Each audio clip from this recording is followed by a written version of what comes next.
क्योंकि हाँ, एक्चुअली वो 15-17 लोग ऑनलाइन अटेंड करते हैं। अभी कल मैंने बहुत मेहनत की है पीपीटी पे, तो आज तो मजा आना ही चाहिए। तो पता नहीं, दिखते। Good good. कहाँ है? हाँ। तो अपन ने 4 ग्रुप पढ़े। अब इसके बाद एक दो और पढ़ते हैं, फिर एक प्रोटोकॉल सेट कर लेते हैं, and then will move head.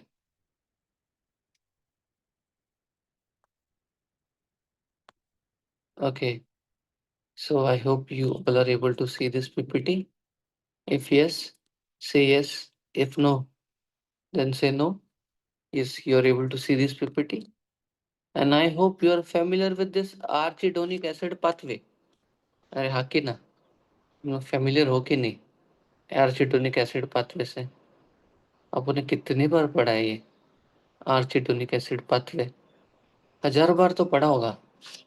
जब अपन वो एनसेड्स डिस्कस कर रहे थे, तो कितनी बार पढ़ा कि कोई तुम्हारे पास आ गया भाग करके, और तुम्हारे बॉडी पे किसी ने फ्लूइड डाल दिया। वो फ्लूइड डालने के बाद तुमको पेन हुआ, इन्फ्लेमेशन हुआ, फीवर आया, ये सब चीजें हुई। तो तुम पूछोगे कि क्या फ्लूइड डाला उसने कि पेन फीवर इन्फ्लेमेशन हुआ? तो फिर मैं बोलूंगा प्रोस्टाग्लैंडिन डाला। क्योंकि प्रोस्टाग्लैंडिन की वजह से फीवर, पेन और इन्फ्लेमेशन होता है। और अगर उसको बंद कर दो, प्रोस्टाग्लैंडिन को, या फिर इनिबिट कर दो, तो फीवर, पेन और इन्फ्लेमेशन नहीं होगा। तो कैसे बंद करते आएगा उसको? प्रोस्टाग्लैंडिन को इनिबिट कैसे करते आएगा? वही तो अपना डोलो है, पैरासिटामोल है, डाइक्लोफिनेक है, एसिक्लोफिनेक है, कीटोरोलैक है, इंडोमिथासिन है, आइबुजेसिक है। ये सब तुमको याद आ रहा है क्या? आर्चिटोनिक एसिड पाथवे। अरे हाँ कि ना, मैंने पढ़ा है इसके पहले भी ये आर्चिडोनिक एसिड पाथवे। अरे हाँ कि ना, कुछ याद आ रहा है क्या तुमको?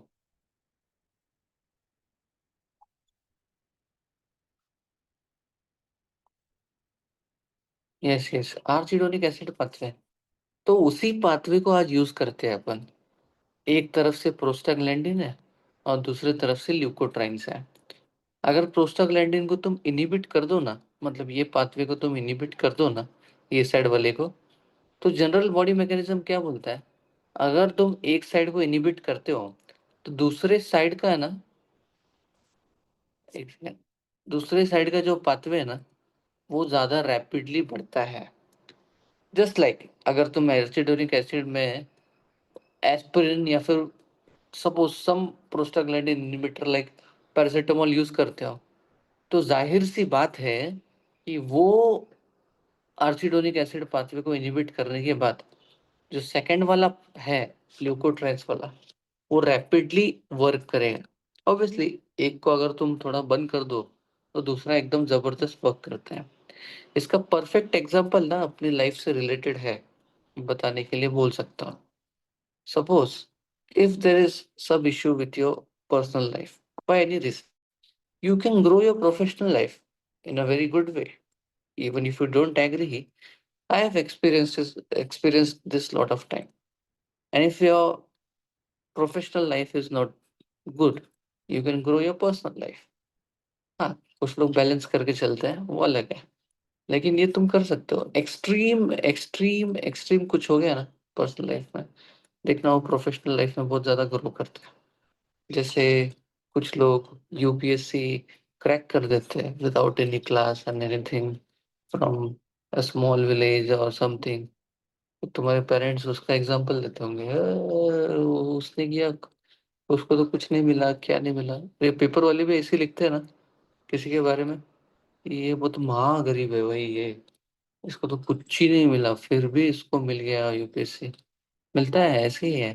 12th फेल वगैरह तुमने देखा नहीं है? एकदम परफेक्ट एग्जाम्पल है कि जब तुम्हारा टोटली गया हुआ है सब कुछ, तो तुम खतरनाक परफॉर्म करते हो प्रोफेशनल लाइफ में। सब एकदम सही सही चालू है, तो तब तुम थोड़ा रिलैक्स होते हो। ये पता नहीं तुम लोग एग्री करोगे कि नहीं, बट ये उसका एग्जाम्पल है। तो अगर तुम आर्चिडोनिक एसिड को अगर बंद करते हो, वो पाथवे को, प्रोस्टाग्लैंडिन को अगर बंद करते हैं, तो जाहिर सी बात है कि ल्यूकोट्राइन्स बहुत ज्यादा बढ़ेगा। And this leukotrienes is responsible for bronchoconstriction, asthmatic attack, smooth muscle constriction.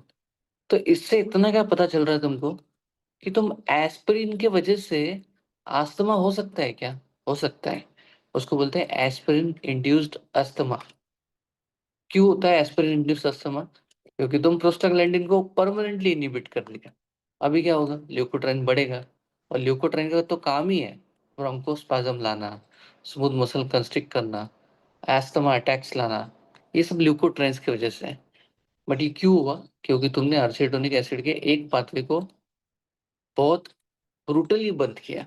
इस वजह से ल्यूकोट्राइन्स बढ़ करके तुमको ये सब हुआ। तो इससे बताना क्या है तुमको? बताना यही है कि अस्थमा जेनेटिक हो सकता है, या फिर with age after 25 with some हेतुस लाइक डस्ट एंड ऑल, इसकी वजह से हो सकता है। एस्पिरिन की वजह से हो सकता है, एक्सरसाइज की वजह से हो सकता है, एंड सो ऑन। तो अस्थमा अलग अलग रीजंस की वजह से हो सकता है। Intrinsic, extrinsic, aspirin induced, then this exercise induced asthma, and so on. अभी आर्चोडेनिक एसिड पाथवे बताने का, या फिर ल्यूकोट्राइन्स बढ़ रहा है इसका बताने का मतलब क्या है?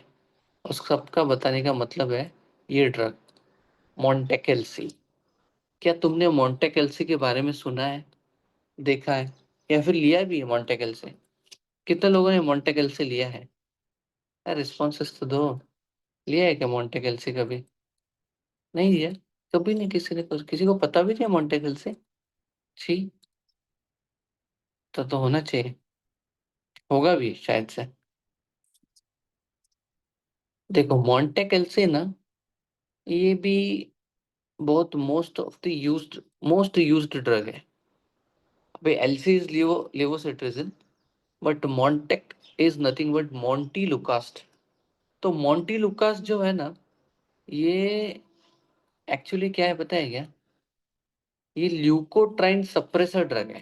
ये जो ल्यूकोट्राइन बढ़ा है ना, इसके वजह से इन्फ्लेमेशन होके ब्रोंकोस्पाज्म होने वाला है ना, तो ये ल्यूकोट्राइन्स को सप्रेस करने वाला ड्रग है। इसलिए मैंने अर्चिडोनिक एसिड पाथवे बताया। तो आइडियल इसका इंडिकेशन पता है क्या है? Aspirin induced asthma, exercise induced asthma,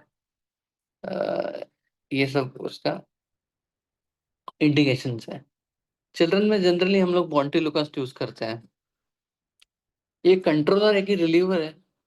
तो ये कंट्रोलर है, रिलीवर नहीं। रिलीवर कौन है? साल्बुटामॉल, तुरंत रिलीफ करता है। तो as an add on drug देना चाहिए क्या? तो yes, as an add on drug है, सिंगल फॉर्मुलेशन इतना काम का नहीं है। Also control allergic rhinitis, yes, it will also control allergic rhinitis. इतना ही 6 पॉइंट इंपॉर्टेंट है मोंटेलुकास्ट के बारे में, या फिर मोंटेकेल्सी के बारे में। इतना ही 6 पॉइंट। बाकी इससे ऊपर मैंने कोई पॉइंट ही नहीं बोला है। सिर्फ मैंने इतना बोला कि ल्यूकोट्राइन एंटागोनिस्ट ड्रग है, इसके वजह से मैंने आर्चिडोनिक एसिड पाथवे बताया। Are you guys understanding? अरे आर यू गाइस अंडरस्टैंडिंग? कळलं का सगळ्यांना?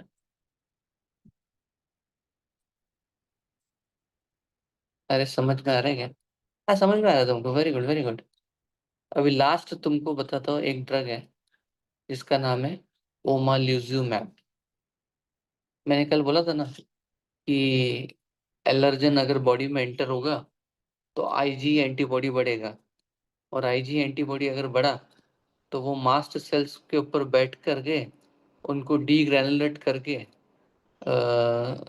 वो जो मटेरियल बाहर फेंकेगा डी ग्रैनुलेट करके, उसके वजह से ब्रोंकोस्पाज्म और अस्थमा के सिम्टम आते हैं।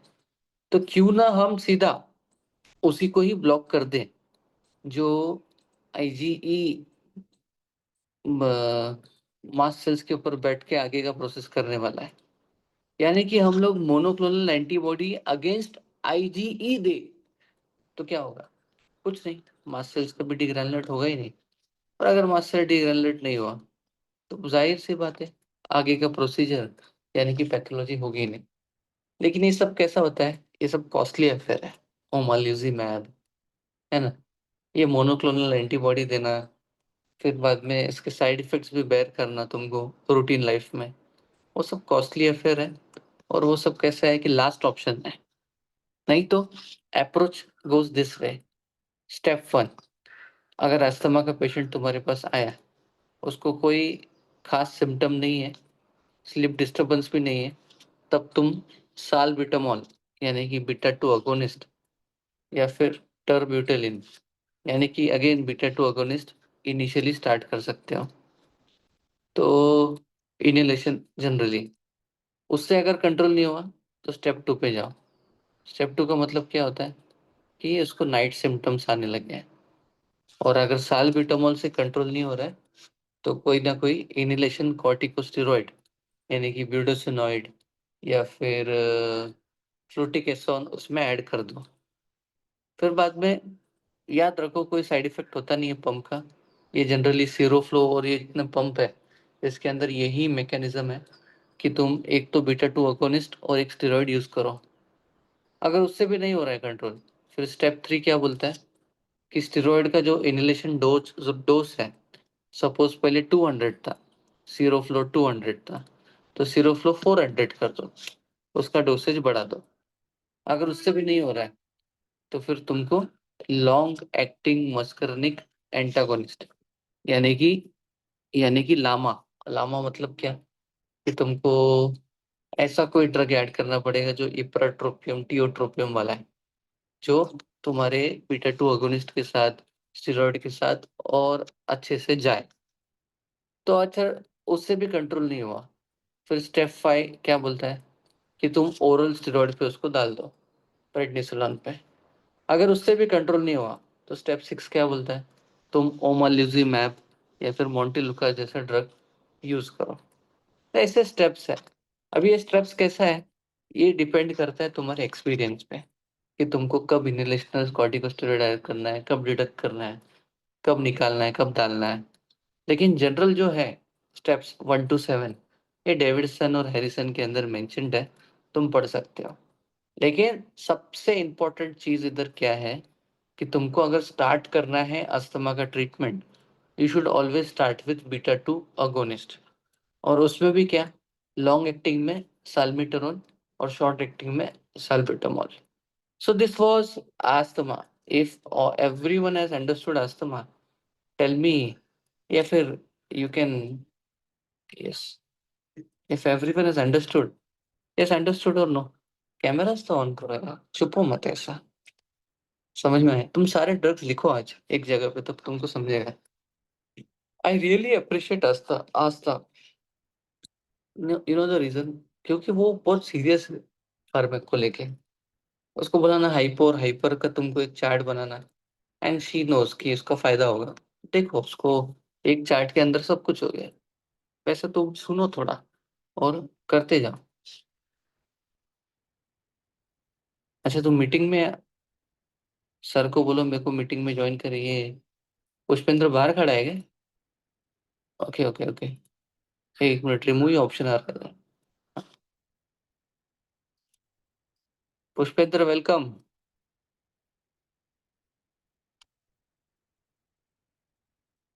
आ गए क्या वो? ज्वाइन किया क्या उसने?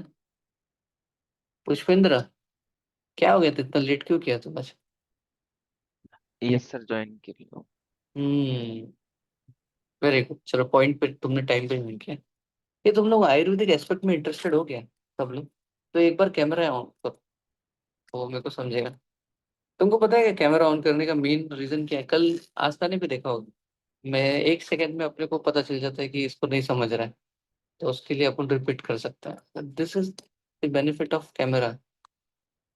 है तो क्या, ऑनलाइन लेक्चर मेरे को तो बिल्कुल पसंद नहीं, आई लाइक ऑफलाइन लेक्चर जहाँ पर लाइव तुम्हारा गिव गिव एंड टेक है।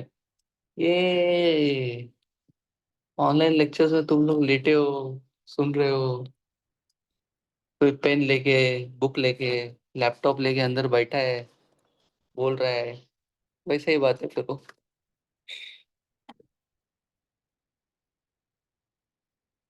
हम्म। ए प्रिया, तो कल 2-3 लेक्चर से नहीं थी क्या?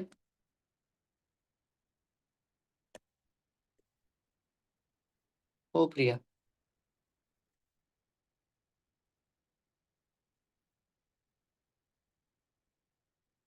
अभी भी शायद नहीं है, उसने कैमरा और ये सब माइक ऑफ रखा है। हम्म। हम्म। अच्छा, किसका एग्जाम है 1 महीने में, नेक्स्ट मंथ में कुछ? अच्छा, ए पीजीटी या फिर कुछ और कुछ एग्जाम है? तो मैं रेडी रहूँ उनको रिकॉर्डिंग देने के लिए। जिसका कुछ नहीं है फिर वो अटेंड करो अच्छे से, क्योंकि अभी तो और टॉपिक्स बचे हैं। ये तुमको पता है कि अपना एंटीबायोटिक्स बचा है, उसको लिटरली 6 लेक्चर जा सकता है। फिर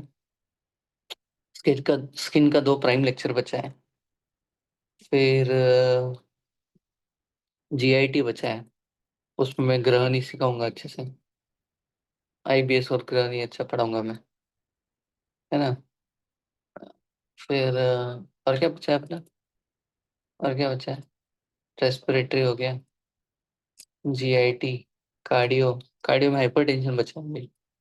अरे बहुत कुछ बचा है अभी तो, पोर्शन में मतलब मस्त बचा है। अभी तो है भी ना कुछ, 17-18 लेक्चर बचे हैं अपने। हम्म। यस। तुमको तो एएनएस में खुश हो जाना चाहिए, और 2-4 और स्टूडेंट्स लेके आ जाना चाहिए, लेकिन तुम कैसे खुद ही नहीं आते हो। तुम्हारा स्टूडेंट क्या है, अभी एक्सपेक्ट नहीं कर सकते। आओ आओ लेके। कुछ नहीं, मैनेज हो जाता है। अभी देखो, भक्ति मैडम ने कब ज्वाइन किया? अभी किया उन्होंने, लेकिन पुराने लेक्चर्स लिए, तो पूरे सुन भी लिए, एंड फिर अपने साथ ताल से ताल भी मिला लिया, पूरे न्यू बैच मतलब ऑन गोइंग बैच के साथ। ऐसा हो सकता है मैनेज, लेकिन अभी नहीं होगा शायद से। अभी तुम न्यू बैच के लिए वेट करो, मे बी नेक्स्ट ईयर, और समवेयर अराउंड नवंबर दिसंबर देखते हैं। हम्म, चलो मैं तुमको एक और अच्छा पीपीटी बताता हूँ। फाइनल ईयर का एग्जाम है तेरा, कब है एग्जाम मुझे बोल दे। तेरा एग्जाम है क्या? हिमाचल में एग्जाम चालू है अभी? यस सर, अभी नहीं सर। जून या जुलाई के बाद एंडिंग में है ना, तो 15 जून तक तो रेगुलर हूँ अभी तो। उसके बाद 15। नहीं है? सर अभी एग्जाम की डेट्स आ गई तो फिर थोड़ा सा है, अभी नहीं आती है तो तब तक रेगुलर हूँ। डेट्स आते तब तक फटती नहीं है, डेट्स आ गए फिर फटने चलो फिर पढ़ो पढ़ो, ऐसा हो जाता है। 1 महीने में हो जाता है फाइनल ईयर का, टेंशन मत ले। अभी ले दे के वो है ना, हाँ जून में इसका है, शुभंगी का। जून में है क्या? 28 जून, यस यस यस। तो ले दे के वो क्या पूछते हैं पता है क्या?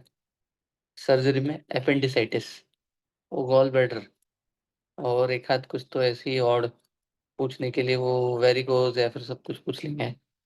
और मेडिसिन में ले दे के वही ग्रहणी, वही आमवाद, वही संदिग्धवाद, बस। उनको और कोई क्वेश्चंस खास बने नहीं। पीजी एग्जाम्स है नेक्स्ट वीक में। ये पीजी एग्जाम्स है अभी, जून में पीजी एग्जाम है।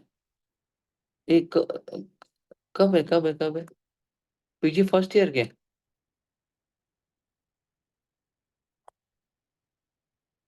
फर्स्ट ईयर का एग्जाम है क्या पीजी का? क्या फास्ट टाइम जाता है रे। सही है यार। चलो एनीवेज, ठीक है, उनको रिकॉर्डिंग दे देंगे अभी। इतने रिकॉर्डिंग देते आए हैं, अभी क्या लगेगा देने के लिए। हम्म। ये है भाई असली श्वास। एक्चुअली ये श्वास अपन पढ़ेंगे। तुमने ये मूवी देखा है ये श्वास? मैं तो ऐसे ही डाला, मेरे को कल याद आ गया था तो। कितने लोगों ने देखा है ये मूवी श्वास? कितने लोगों ने देखा है? किसी ने नहीं देखा? No one in here is movie Kick? नहीं है कोई? नहीं देखा है किसी ने? पुष्पेंद्र तूने देखा है श्वास? नहीं, ये मराठी मूवी है, कैसे देखेगा? राजस्थान में थोड़ी बन, राजस्थान में मूवीज बनता है क्या? ऐसे ही बनता रहेगा फुस के। वो इंडस्ट्री एकदम हम लोग को पता है। उनके पास पैसा है, लेकिन वो लगाते नहीं होंगे। 1-2 दिन में शूट कर लेते होंगे सारा सीन्स, चौथे पांचवें दिन रिलीज। यार, एक दो मूवी का नाम बोलना राजस्थान में कोई मूवी, तेरे को याद भी नहीं है? मतलब नहीं बनता है शायद, मैं भी जाके हीरो बन सकता हूँ उधर, ऐसे ही मेरे को ले लेंगे वो। चल, जो भी है, ये श्वास जो मूवी है ना, ना सबको देखना चाहिए। नेशनल अवार्ड विनिंग मूवी भी है, और शायद ऑस्कर के लिए नॉमिनेट हुई थी वो ईयर के लिए। और वो होता है ना पॉलिटिक्स एंड ऑल सब कुछ। शायद फिर श्वास की जगह ना परिंदा को भेजा कि किसी को, शायद मुन्ना भाई एमबीबीएस को भेजा था वो साल। मुन्ना भाई एमबीबीएस के टाइम में 2003-4 में रिलीज हुई थी। तो ये तब का बात है। एक्चुअली तभी मैंने ये मूवी देखी थी, श्वास। तब मेरे को इतना, तभी मेरे को अच्छी लगी थी, लेकिन बाद में जाके और अच्छी लगी फिर। अरुण नलवड़े है, एंड वो उनके साथ एक छोटा सा लड़का है। एक्चुअली इसका जो है ना, अभी आँख का कुछ इशू है। तो वो गांव से, रत्नागिरी वगैरह कोई गांव साइड से मुंबई आते हैं चेक करने के लिए। फिर पता चलता है कि इसका आई का ऑपरेशन होगा और कभी लाइफ लॉन्ग देख नहीं पाएगा उसके बाद, ऐसा उनको पता चलता है। तो फिर वो डिसीजन ले लेते हैं। अब बच्चे को नहीं पता है, द ग्रैंडफादर नोज। और फिर वो ऑपरेट कराते हैं। लेकिन ऑपरेट कराने के पहले ग्रैंडफादर नोज कि ये कभी देख नहीं पाएगा। तो उसके पहले उसको एक थोड़ा सा दिन एंजॉय करा देते हो, और उसके ऊपर एक मैसेज दिया है कि यार, क्या लाइफ का तुम कभी बोल नहीं सकते कुछ, ऐसा कुछ है वो मैसेज, मैं भूल गया। बट ये मूवी देखने जैसा है कि यार छोटा सा बच्चा है 8 साल का, उसके बाद वो देख नहीं पाएगा। अ, तो उसके ऊपर मूवी है श्वास। मस्त मूवी है। मस्त मस्त मूवी है। मस्त मूवी होने के, screen play is very good. It is, अभी जनरली इमोशनल मूवीज में कैसा होता है, स्क्रीन प्ले बहुत स्लो होता है। इसका थोड़ा सा रैपिड है। अच्छा लगता है मूवी देखने के लिए। तो श्वास तो वो है, लेकिन अपना श्वास अलग है। अपना श्वास ये है: रजसा धूम वाताभ्याम शीतस्थान अम्बु सेवनाथ व्यायामात। ये सब जो हेतु है ना, ये सब श्वास के हेतु है। लेकिन देखो, तुम बुक में जाके भी देखो और ध्यान से देखो, और उन्होंने मेंशन भी किया है। उन्होंने क्या बोला है कि श्वास के ना हेतु अपन दो कैटेगरी में ग्रुप कर सकते हैं। कि किसी को अगर श्वास हो रहा है, सांस लेने में दिक्कत हो रहा है, तो उसका अपन दो कैटेगरीज में हेतु कर सकते हैं। एक है वात प्रधान हेतु, और दूसरा है कफ प्रधान हेतु। अब इसका रीजन भी बताया उन्होंने कि वात प्रधान हेतु और कफ प्रधान हेतु कौन से है। तो ऐसा दो ग्रुपिंग किया है। ऐसे टेक्स्ट में नहीं लिखा है, लेकिन अपने को समझने के लिए दो ग्रुप कर सकते हैं अपन। वात प्रधान में कौन सा बोला है? रजस दो वाताभ्याम शीत स्थान अम्बु सेवनाथ। और कफ प्रधान में कौन सा बोला? निष्पामाश पिनेक तिल तेल निषेवनाथ। लेकिन मेरे को ऐसा लगता है, तुम श्वास को बार बार पढ़ो, तुमको ऐसा पता लगेगा कि ये प्राण व स्रोतस, अन्न व स्रोतस, और उदक व स्रोतस, ये तीन स्रोतसों का बीमारी है। तो ये वात प्रधान जो हेतु है ना, ये सब प्राण व स्रोतस में प्रॉब्लम लाने वाले हेतु है। और जो कफ प्रधान हेतु है ना, ये सारे उदक व स्रोतस में प्रॉब्लम क्रिएट करने वाले हेतु है, ओवरव्यू अगर देखो तो। लेकिन तुमको ये दो स्लाइड से इतना पता लगना चाहिए कि वात प्रधान हेतु अलग है और कफ प्रधान हेतु अलग है, जो कि पैथोलॉजी में कंट्रीब्यूट कर रहे हैं। पैथोलॉजी बताऊंगा, लेकिन दो अलग अलग हेतु है। अभी कफ प्रधान हेतु में एक और चीज याद रखने जैसा है कि उन्होंने जब कफ प्रधान बोला, और लास्ट में क्या बोला पता है क्या? श्लेष्मला, श्लेष्मला नाम च सेवनाथ अभिसंधि उपचार श्लेष्मला नाम च सेवनाथ। इसका मतलब ये भी हो सकता है, या फिर उसके ऊपर के लाइन, जल अनु अनुभव वगैरह पीछे सब जो लिखा है, क्षीर सेवनाथ ये सब। तो इसका मतलब ये भी हो सकता है कि जो भी तुम भिगो कर खा रहे हो, थोड़ा टाइम भिगो कर रखते हो और फिर खाते हो, जैसे कोई कट धान्य हो गया, पोहा हो गया, सबसे इजीएस्ट, वो भी तुम्हारा कफ प्रधान हेतु ऑफ अस्थमा है। वो थोड़ा ध्यान में रखने जैसा बात है। और तुम देखोगे ना, जो मिल्क, अब इधर भी लिखा है क्षीर सेवनाथ is the cause for asthma, कफ प्रधान हेतु वाइज। और तुम अम्ल पित्त भी जाके पढ़ो। अम्ल पित्त, तुमको लगता है डिसीज, ये पित्त प्रधान डिसीज है, तो इसके जो हेतु होंगे वो उष्ण तीक्ष्ण, वाइवा में बोलने के लिए अच्छा है कि, या फिर पेपर में लिखने के लिए अच्छा है कि क्षार वाला जो तीखा खाएगा, जो ये ऐसा खाएगा वैसा खाएगा, एकदम मिसल खाएगा वो खाएगा, उनको जाके अम्ल पित्त होगा। लेकिन मुझे ऐसा लगता है कि उन्होंने जो तीखा तीखा वाला हेतु है ना, वो थर्ड फोर्थ लाइन में बोला है अम्ल पित्त में। फर्स्ट लाइन में उन्होंने क्या बोला पता है क्या? फर्स्ट लाइन में उन्होंने बोला जो मधुर, जो गुरु, जो स्निग्ध आहार करता है उनको अम्ल पित्त होता है। तो इससे क्या पता लगता है, जो अम्ल पित्त डिसीज है वो पित्त प्रधान डिसीज है, लेकिन कफ पित्त प्रधान डिसीज है, नॉट ओनली पित्त प्रधान डिसीज है। तो ये तुमको ऐसा ग्रुपिंग, हर हेतु पता होना चाहिए। क्योंकि अभी हेतु में अगर तुम डिवीजन ना करो वात और कफ प्रधान, तो फिर तुम्हारा ट्रीटमेंट भी प्रॉब्लम में आ जाएगा कि ये वात प्रधान तमक श्वास है कि ये कफ प्रधान तमक श्वास है। हेतु का मतलब ये नहीं कि तुमको डाइट बताने के लिए काम आता है, डायग्नोसिस करने के लिए भी काम आता है। अरे समझ में आ रहा है क्या पुष्पेंद्र? इसलिए हेतु इंपॉर्टेंट है। हेतु इंपॉर्टेंट है कि वो कौन सा हेतु से तुमको डिसीज हुआ है। तो अभी बोलने के लिए ये वात प्रधान हेतु है और ये कफ प्रधान हेतु है। तो ऑब्वियसली जो शीत स्थान, अम्बु सेवन, ये सब वात प्रधान हेतु होंगे। विषम उपचार, व्यायाम, ये सब वात प्रधान हेतु है। कफ प्रधान हेतु में क्या आता है? निष्पाव, माश, माश तुमको पता है ना, ब्लैक ग्राम, ये उससे ये सब कफ प्रधान हेतु है। एनीवेज, इसका बोलने का मतलब ऐसा है कि तुमको संप्राप्ति ध्यान में आना चाहिए, और ये तुम्हारे सामने संप्राप्ति में रख रहा हूँ। ये वाग्भट का श्लोक है संप्राप्ति का। हाँ, और तुम अच्छे से पढ़ो क्या लिखा है। कफो, कफोप उद्गमन पवनो विश्व का स्थित। फिर बाद में प्राणो अन्न वाहिनी दुष्ट स्रोतांसी दूषयन उरस्त कुरुते श्वास आमाशय उद्भवम। ये श्लोक का लास्ट लाइन बहुत ज्यादा इंपॉर्टेंट है। जो श्वास वेदी है वो आमाशय से उद्भव होता है, ऐसा उन्होंने क्लियरली लिख दिया है। और कौन से स्रोत से इन्वॉल्व होते हैं? प्राण, उदक, अन्न, ये तीन स्रोत उसमें इन्वॉल्व होते हैं। ये तुमको पता होना चाहिए।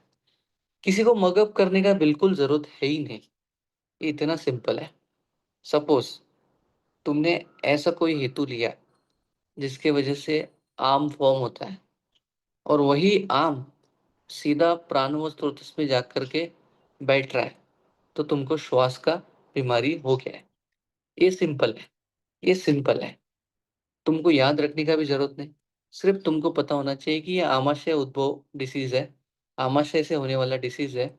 इसीलिए इधर रसव स्रोतस, यानी कि उदक बोला है। उदक का एक्चुअल डायरेक्टली जो रिलेशन है, इट इज टुवर्ड्स द रसव स्रोतस। उदक का, उदक पानी है ना, दैट इज कंप्लीटली रिलेटेड रसव स्रोतस।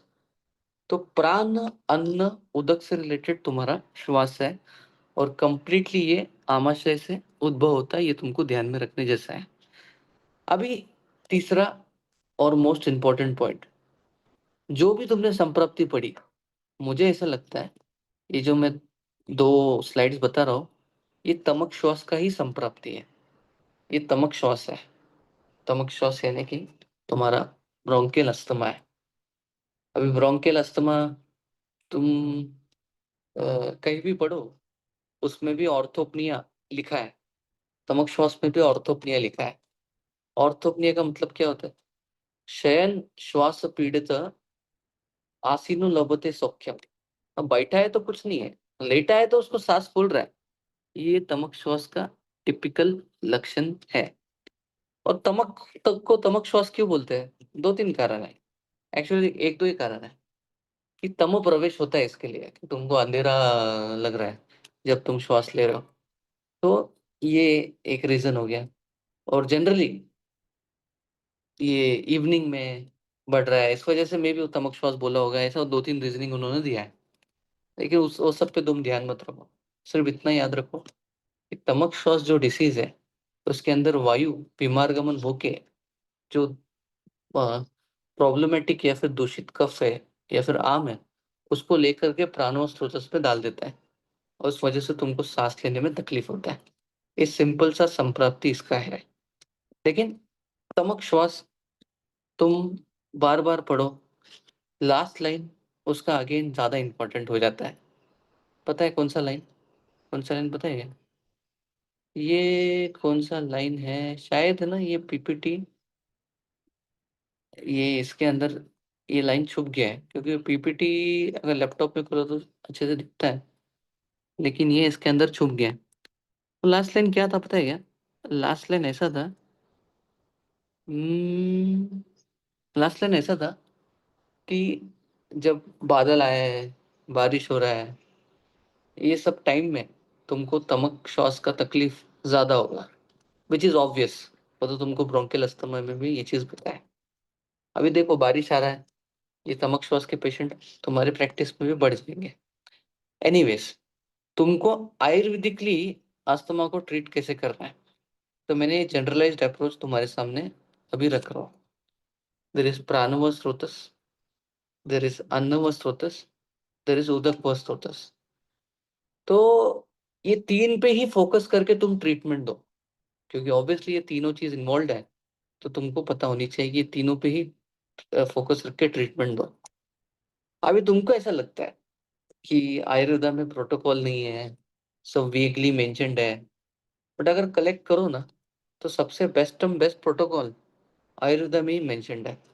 जैसा ये सेकंड श्लोक है, आखिरी में जब श्वास का चैप्टर खत्म हो रहा था, तो उन्होंने लास्ट में मेंशन कर दिया कि जो भी तुम कुछ पढ़ रहे हो, आखिरी में कंक्लूजन ऐसा है, यद किंचित कफ वातग्नम उष्णम वातानुलोमनम भेषजम पान अन्नम वा तदितम श्वास हि के कीने, मतलब ऐसे तुमको ट्रीटमेंट करना है। मतलब जो भी तुम्हारा ट्रीटमेंट है विथ रिस्पेक्ट टू अस्थमा या फिर श्वास, इट शुड बी कफ वातग्नम, इट शुड बी उष्ण, और इट शुड बी वातानुलोमन। तुम खाना दे रहे हो, पान दे रहे हो या फिर औषध दे रहे हो, ये तुम्हारा जो भी ट्रीटमेंट है, ये सब कफ वातग्न होना चाहिए, उष्ण होना चाहिए, और वात अनुलोमन करने वाला होना चाहिए। अरे समझ में आ रहा है क्या सबको कि मैं ऐसे ही अपना आयुर्वेदिक बोल रहा हूँ सुबह सुबह, और तुम जैसे प्रेमानंद महाराज को सुनते हुए तो सुन रहे हो? Well, ऐसा कुछ नहीं है, तो दम तो है महाराज, सो एज मेरे में दम तो है। हम्म। अच्छा अच्छा, लिखा है इसने, अजय ने बोला भी, मेघ अंबु शीत वात शीत प्राग वाते, है ना? ऐसा लिखा भी है, वेरी गुड। डेंजर इमोशनल है? डेंजर इमोशनल क्या बोला, ऐसा इमोशनल? अच्छा अच्छा, श्वास श्वास मूवी देखा होगा मैं भी, तो हाँ। आस मूवी, हाँ हाँ। हाँ हाँ। अरे ये पहले वाला रिप्लाई ऐसा भी, इसमें बोला हम्म। श्वास एक्चुअल श्वास अरे पेट। तभी दिया था मैंने, पढ़ा हाँ हाँ अभी। हाँ हाँ, मैंने अभी देखा है ऐसा ना। हम्म। अच्छा, everyone is now getting this ना, यदि ऐसे। किंचित कफ वातग्नम उष्णम वातानुलोमन, दिस इज द बेसिक सूत्र फॉर श्वास, ये तुमको आना चाहिए। चलो तुमको मैं और एक बताता हूँ। तुमने ये रेफरेंस पता है कि नहीं पता नहीं, शायद रोहित सर को पता ही होगा, कि पांडु और शोथ के जो भी ड्रग्स है ना, वो तुम श्वास में यूज कर सकते हो, ये सुश्रुत में मेंशन्ड है। ऐसा क्यों पता है क्या? पांडु देखो, शोथ देखो, ये दोनों में रस व स्रोतस इन्वॉल्व है, और श्वास देखो, रस व स्रोतस इन्वॉल्व है। ये तीनों में ना एक साम्य है। इस वजह से पांडु और शोथ के जो भी ड्रग है, वो तुम श्वास में यूज कर सकते हो। ऐसा डायरेक्ट रेफरेंस सुश्रुत के अंदर आया है, और तुमको भी ध्यान में रखना जैसा है। ये तो जनरल लाइन ऑफ ट्रीटमेंट हो गया। अभी तुमको मैं स्पेसिफिक लाइन ऑफ ट्रीटमेंट बताता हूँ। स्पेसिफिक लाइन ऑफ ट्रीटमेंट ये है, अरे यार ये श्लोक दिख नहीं रहा है, नहीं तो श्लोक बहुत अच्छा है ये। चलो जाने दो, मैं तुमको अच्छे से बोलता हूँ क्या श्लोक है। चलो, अभी अपने को ग्रुपिंग करना बहुत जरूरी होता है। प्रमेय में तुम ग्रुपिंग करते हो, बाकी डिसऑर्डर्स में तुम ग्रुपिंग करते हो, वैसा श्वास में भी ग्रुपिंग होता है, कि वो वात प्रधान है कि वो कफ प्रधान है। और उसमें भी और ग्रुपिंग होता है कि बलवान है रुग्ण कि क्रुश है। अभी बलवान और क्रुश को तुम थोड़े टाइम के लिए साइड रखो, नहीं तो तुम और कंफ्यूज हो जाओगे। सिर्फ इतना याद रखो कि डिसीज को तुमको देखना है कि इसके हेतु वात प्रधान है क्या, डिसीज वात प्रधान है क्या, कफ प्रधान है क्या? अभी कैसा पता चलता है कफ प्रधान डिसीज है क्या? सिंपल है, उसको एक्सपेक्टोरेशन ज्यादा है। तुम जब स्टेथोस्कोप लगाओगे, तुमको क्रेपिटेशन आ रहा है, तो समझ जाने का कि इसको है ना कफ प्रधान डिसीज है। और हेतु में भी कफ प्रधान हेतु है, तो कंप्लीटली ये कफ वाला है। वात प्रधान कैसे समझता है? बार बार बार बार बार बार उसको सांस फूल रही है उसकी, दिन में से 4 बार उसको एक्यूट अटैक्स आ रहे हैं, ये वात प्रधान होता है। ये सिंपल सिंपल सा बात है। तो अपन पहले देखते हैं, वात प्रधान में तो ऐसा सच कोई ड्रग्स खास है ही नहीं, तो अपन पहले कफ प्रधान वाला देखते हैं। ठीक है, मैंने ये ना दशमूल और पुष्कर मूल यहाँ पर लिखा है। एक्चुअल दशमूल और पुष्कर मूल तुमको वात प्रधान में भी काम आएगा, लेकिन मैं तुमको अच्छा सा पॉइंट बोलता हूँ, ध्यान से सुनो। अभी श्वास का ट्रीटमेंट क्या है कि तुम प्राण, अन्न और उदक पे फोकस करना जरूरी है। तो अन्न और स्रोतस का जनरलाइज ट्रीटमेंट क्या बोलता है पता है क्या? कि तुम उसको अजीर्ण जैसा ट्रीट करो। अन्न और स्रोतस में अगर कुछ प्रॉब्लम हुआ ना, तो उसको अजीर्ण जैसा ठीक ट्रीट करो। और उदक यानी कि रस व स्रोतस में अगर कुछ प्रॉब्लम हुआ ना, तो उसको क्या बोलते हैं पता है क्या? कि तुम लंघन कराओ। अभी अजीर्ण जैसा ठीक करो, लंघन कराओ, ऑल टुगेदर इन सब का बोलना क्या है कि तुम आम पाचन करो। मतलब श्वास के रुग्ण में फर्स्ट और फोरमोस्ट स्टेप क्या होता है? आम पाचन करो। तुम्हारा जो भी कोई ड्रग है, वो श्वास को कम करने वाला है कि नहीं पता नहीं, लेकिन वो जीआईटी पे काम करने वाला होना चाहिए। तो ऐसा कोई ड्रग है क्या जो श्वास पे भी काम करेगा, आम पाचन भी करेगा और वातानुलोमन भी करेगा? तो है ना, और ड्रग का नाम है दशमूल। दशमूल के सारा का सारा मिलता नहीं है अभी, सिर्फ 5-6 ड्रग्स ही मिलते हैं। लेकिन दशमूल तुम्हारा चॉइस ऑफ ड्रग और अस्थमा हो सकता है, क्योंकि उसके श्लोक के अंदर डायरेक्टली श्वास आया है और उसके श्लोक के अंदर डायरेक्टली आम पाचन आया है। तो तुमको समझ रहे हैं क्या? ये सबसे बेस्ट कॉम्बिनेशन हो सकता है तुम्हारे श्वास वाले पेशेंट के लिए, दशमूल और पुष्कर मूल का काढ़ा। अभी पुष्कर मूल भी आई डोंट नो प्योरली मिलता है कि नहीं, बट उसके अंदर भी लिखा है श्वास हिक्का पार्श्वशूल हराना। ये पुष्कर मूल और दशमूल का जो डेडली कॉम्बिनेशन है, तुम श्वास में यूज कर सकते हो। अरे तुमको समझ में आ रहा है कैसे? हाँ, कुछ तो रिस्पॉन्सेस तो दो। आ रहा है तो अरे, तुम बैठे हो, मैं बैठा हूँ ऐसा, और बोल रहे हो तुम लेटे हो, ऐसा नहीं, कुछ ना। समझ में आ रहा है, मजा आना चाहिए। समझ में क्या है, समझ में किसी को भी आता है, मजा आना चाहिए। You should enjoy your work. I feel you should enjoy your study, then only तुमको थोड़ा सा पैशनेटली फिर वो आता है।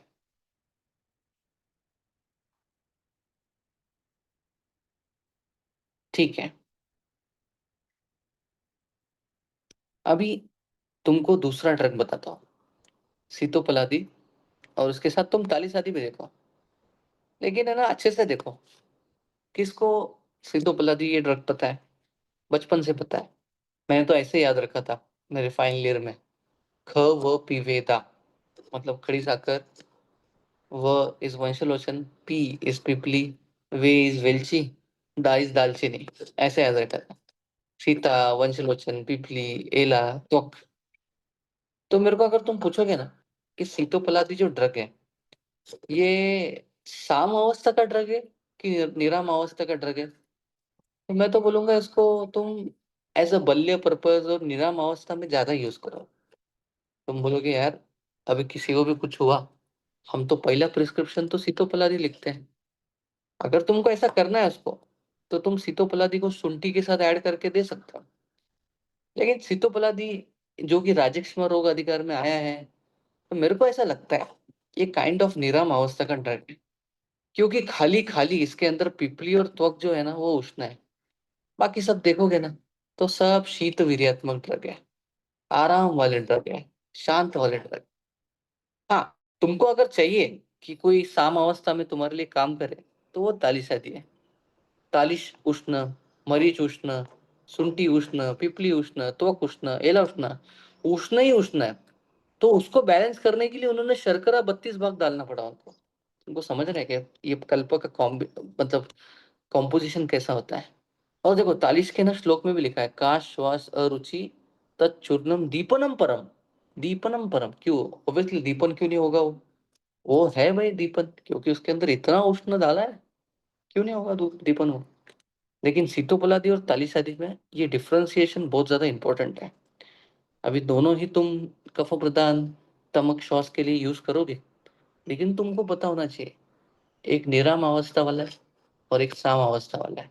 हाँ, तुम थोड़ा सा उसको कॉम्बिनेशन चेंज करके तुम उसको साम निग्राम को भी साम अवस्था में यूज करवा सकते हो, वो मैं बोल नहीं रहा हूँ। लेकिन तुम कंटेंट वाइज देखो ना कि कौन तुमको निराम वाला लग रहा है और कौन तुमको साम वाला लग रहा है।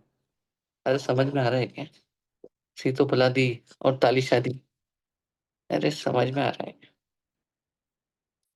मेरे को हर एक ड्रग के बाद एक रिस्पॉन्स होता है कि मेरे को लगे कि हाँ तुम सुन रहे हो, तो क्या है। हम्म, आ रहा है, आ रहा है, आ रहा है। देखो, हर एक को सीतोपलादी देना नहीं होता।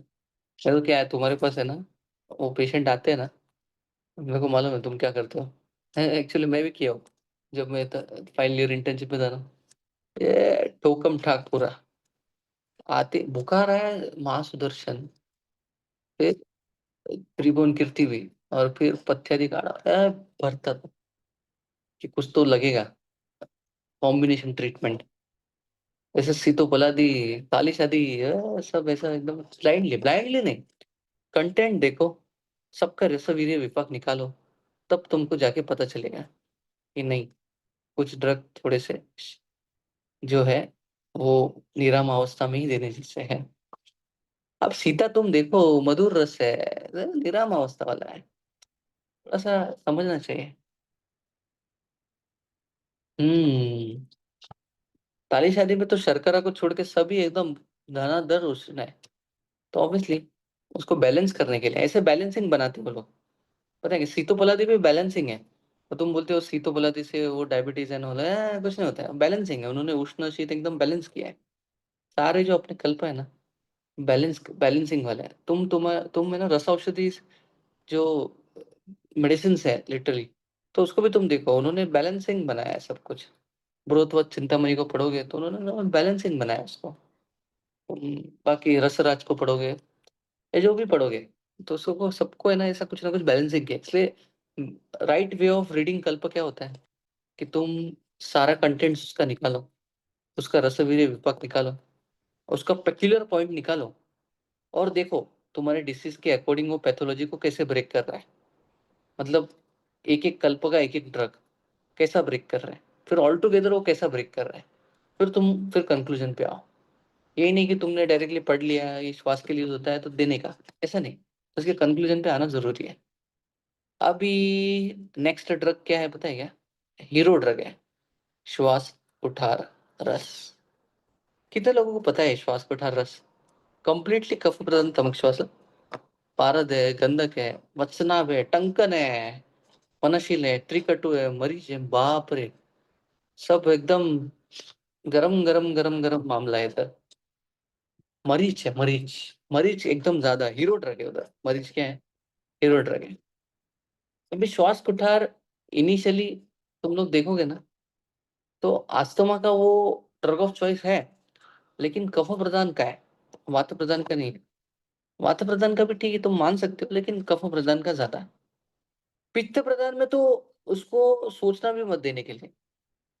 ऐसा बोल दिया ना कभी तुमने वायवा में, श्वास कुठार बोलने का, वातज पित्तज कफ श्वास, पित्त श्वास पित्तज कास, ऐसा तुमने कभी बोल भी दिया ना, तो शायद एग्जामिनर तुम्हारा मुंह तोड़ देगा।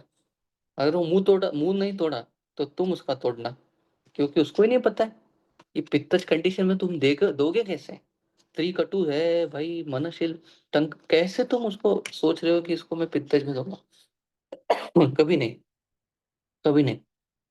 तुम उसको कफ प्रदान में ही देना है।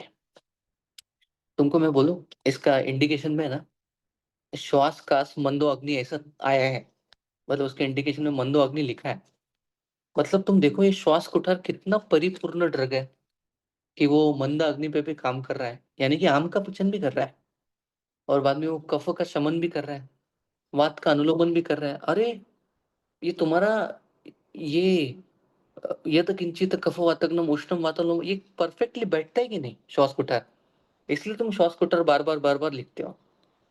लेकिन एक और एडिशनल पॉइंट है, मरीज जो है ना, मरीज वो प्रमाथी ड्रग है। प्रमाथी का मतलब पूछू क्या किसी को, प्रमाथी मतलब क्या होता है? क्या बताएगा कि कोई मुझे प्रमाथी, प्रमाथी मतलब क्या होता है? एक्सेप्ट रोहित सर के, रोहित सर को आ जाएगा लेकिन बाकी लोगों को पूछूंगी मैं, प्रमाथी क्या आता है? प्रमाथी, Sushma can you tell me, Shubhangi can you tell me what is प्रमाथी? प्रमाथी का मतलब क्या होता है?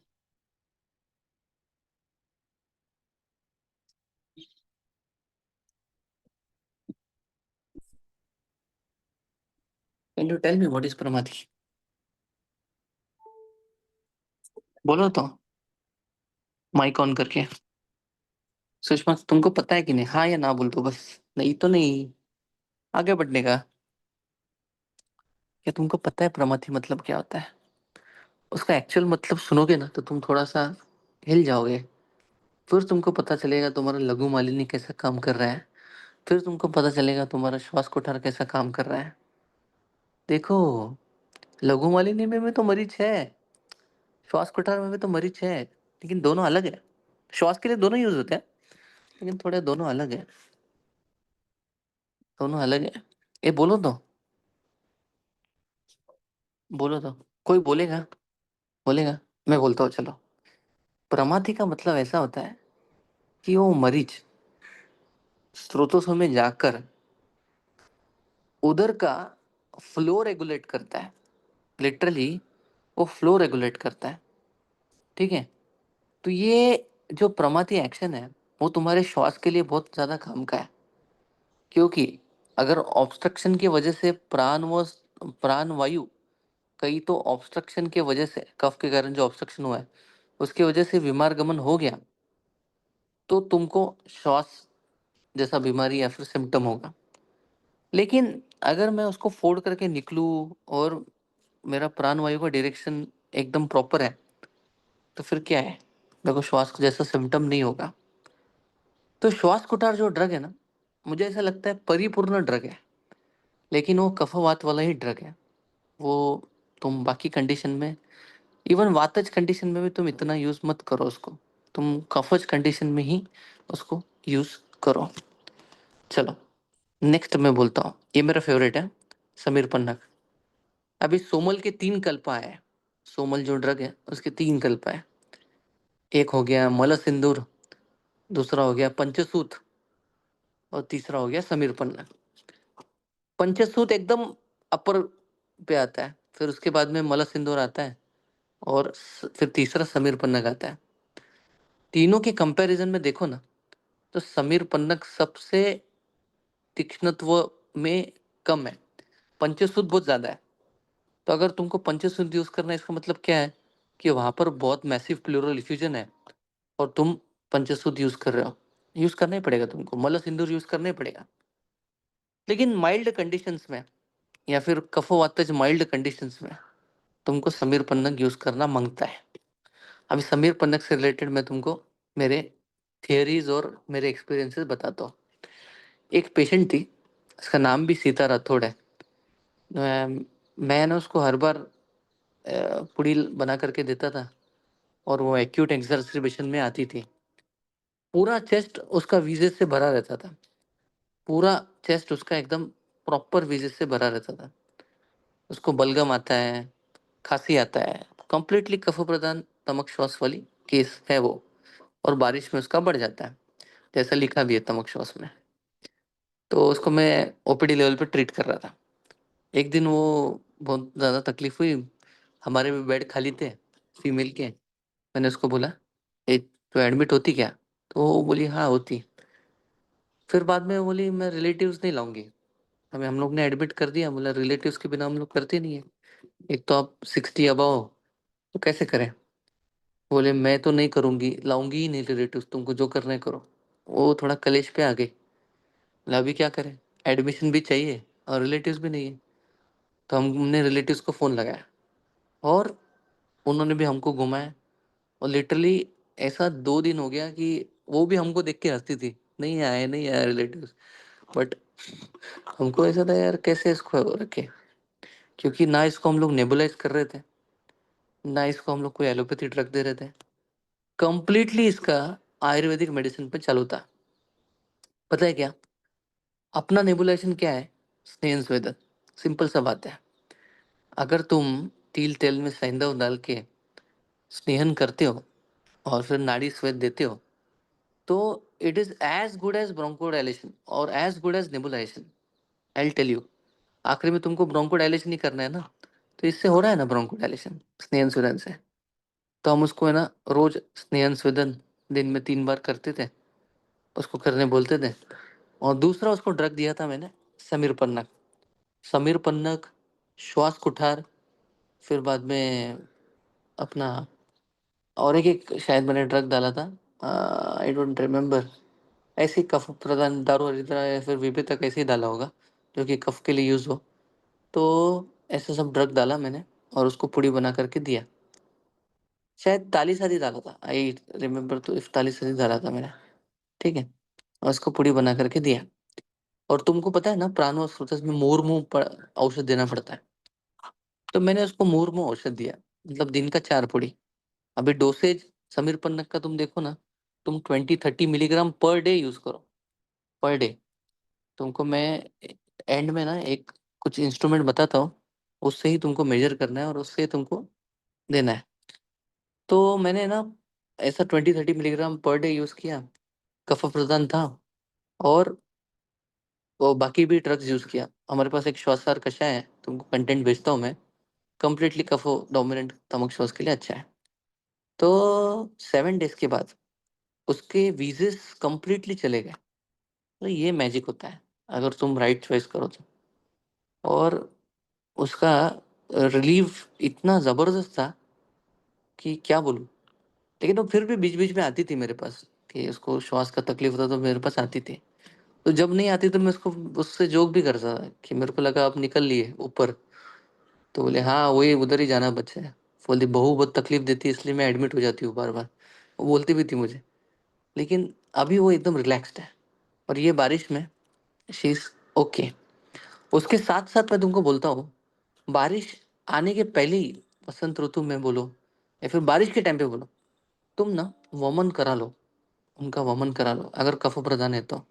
रोगी बलवान है, कफ प्रदान है, वमन कराना बहुत ज़्यादा ज़रूरी हो जाता है कभी कभी। तो वमन करा लेना चाहिए ताकि उनका डिसीज रेमिशन में चला जाए।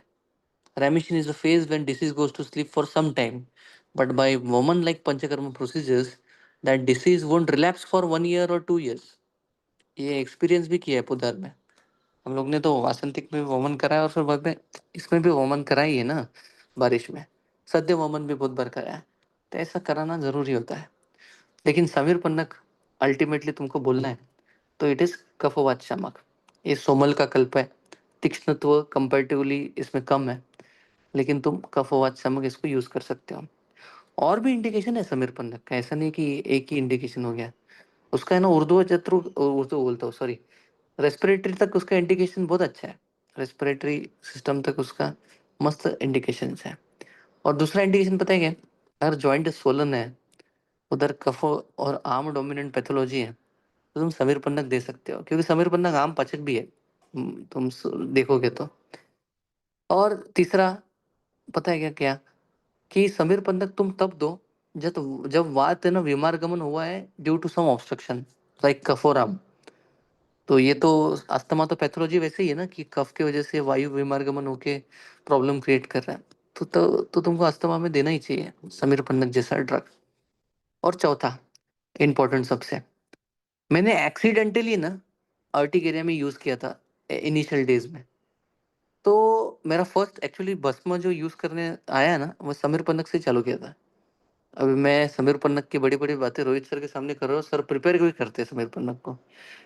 तो जब मैंने स्टार्ट किया था ना, तो मैंने अर्टिकेरिया में किया था उसको। लेकिन तुम कौन से में यूज कर सकते हो अर्टिकेरिया में? क्या तुम कोर्ट में कर सकते हो क्या? तो नहीं। तुमको अगर करना है तो तुम उदर्द में करो। मैं शीत पित्त में भी कर सकते हो, लेकिन उदर्द में अच्छे से कर सकते हो। देखो शीत पित्त ये वात कफज डिसऑर्डर है। उदर्द ये कफज डिसऑर्डर है। और कोट जो है वो पित्त कफज डिसऑर्डर है। ये तुमको डिफरेंशिएट होना बहुत ज्यादा जरूरी है, क्योंकि तुम्हारा ड्रग्स उसी के अकॉर्डिंग होगा।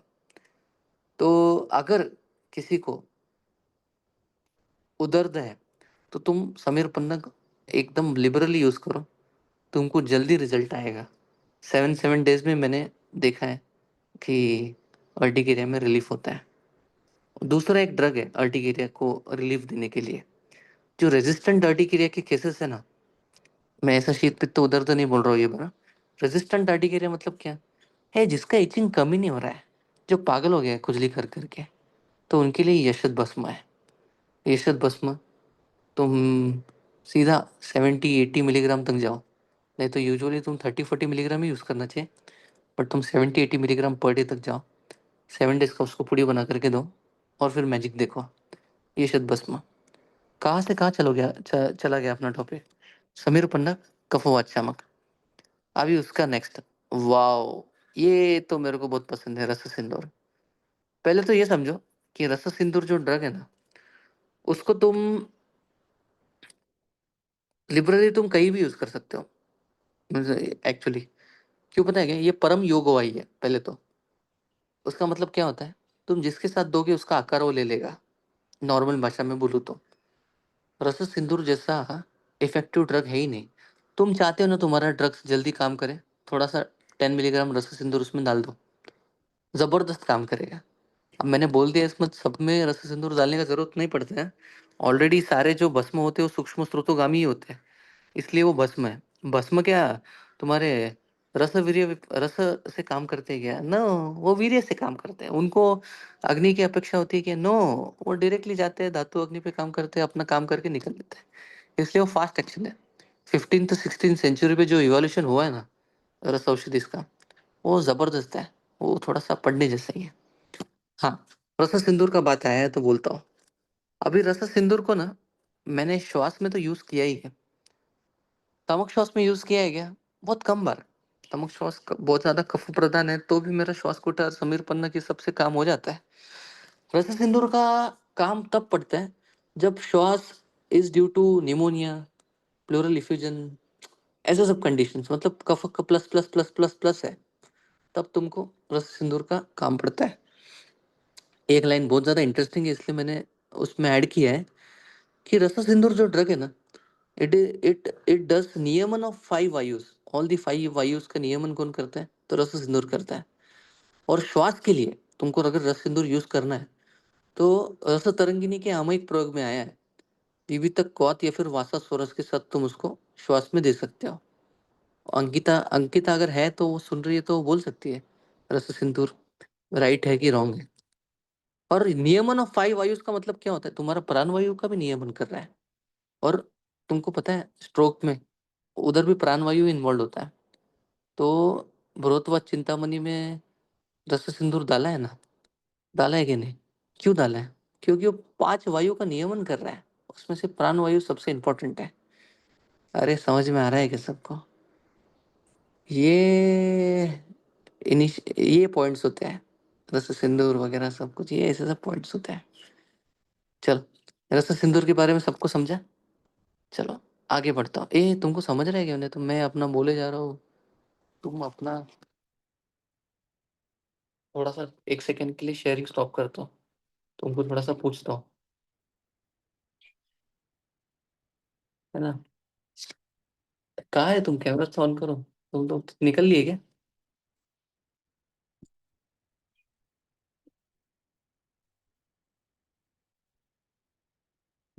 Sanjay, are you enjoying? Sir. सब चीज बहुत इंपॉर्टेंट है, बहुत इंपॉर्टेंट है। और किधर है भक्ति वगैरह सब? आज किधर गए सब लोग? सृष्टि, पवार, नेहा, अंकिता नहीं? अरे अंकिता है ना?